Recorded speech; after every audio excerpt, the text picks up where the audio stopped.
संतोषी सदा सुखी। कोई तन दुखी, कोई मन दुखी, कोई धन बिन रहत उदास। थोड़े थोड़े सब दुखी, सुखी संत का दास। एक बार किसी महाराज ने किसी दूसरे राजा पर चढ़ाई में विजय प्राप्त कर ली। उस चढ़ाई में उस राजा के कुटुंब के सभी लोग मारे गए। अंत में महाराज ने सोचा कि अब वह राज्य नहीं लेगा और राज्य में जो कोई बचा हो उसको यही राज्य सौंप देंगे। ऐसा विचार कर महाराज अपने वंशज की तलाश करने के लिए निकला। एक आदमी जो घर गृहस्थ छोड़कर जंगल में रहता था वही बच गया था। महाराज उस पुरुष के पास गए और बोले, जो कुछ चाहते हो वह ले लो। महाराज ने यह सोचकर बोला कि वो राज्य मांग ले, क्योंकि उससे बढ़कर और क्या मांगेगा। इसलिए कहा, जो इच्छा है वो ले लो। वह पुरुष बोला, मैं जो कुछ चाहता हूँ वो आप देंगे? महाराज बोले, हाँ हाँ दे दूंगा।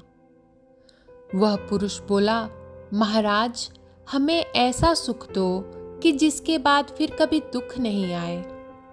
विचारने वाली बात है, यहाँ की संसार में ऐसा कौन सा सुख है जिसके बाद फिर कभी दुख की प्राप्ति न हो। सुख तो ज्ञान स्वभाव में रहने में ही है, क्योंकि यदि ज्ञान में रहेंगे और ज्ञान से ही जानेंगे तो बाहरी वस्तुओं की इच्छा स्वतः ही समाप्त हो जाएगी और सुख अपने आप प्राप्त हो जाएगा।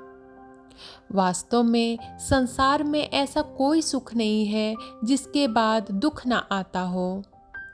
फिर महाराज ने हाथ जोड़कर कहा कि क्षमा करो, मैं इस चीज को तो नहीं दे सकता, दूसरी और कोई चीज मांगिए। वह पुरुष बोला, फिर हमको ऐसा जीवन दो कि हमारा मरण कभी न हो। जीवन मरण तो शरीर से संयोग वियोग होने का नाम है। आत्मा का जीवन मरण कभी भी नहीं होता है। आत्मा तो अमर तत्व है। महाराज ने फिर हाथ जोड़कर कहा कि मैं यह भी नहीं दे सकता, आप कुछ और मांग लीजिए। वह पुरुष बोला, अच्छा कुछ और नहीं तो हमको ऐसी जवानी दो कि जिसके बाद कभी बुढ़ापा नहीं आए।